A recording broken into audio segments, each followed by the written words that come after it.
សូ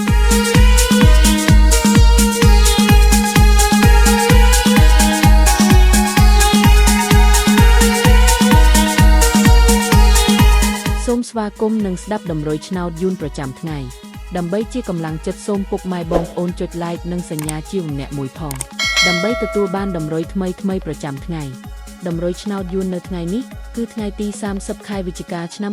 2025ដើម្បីកុំឲ្យខាតពេលយូរសូមស្ដាប់ដំរីឆ្នោតពី admin មានលេខ77 14 64 19សម្រាប់ប៉ុស APCD សម្រាប់លេខ OSide មាន2គ្រាប់គឺ OS ខ្ទង់60និង30សម្រាប់3លេខគឺ admin មាន2គ្រាប់ផងដែរគឺមានលេខ773គុណ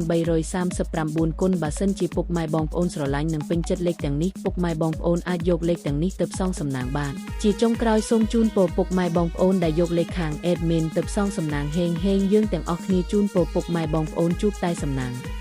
និងសុខភាពល្អសូមជម្រាបលាជួបគ្នានៅថ្ងៃស្អែកបន្តទៀត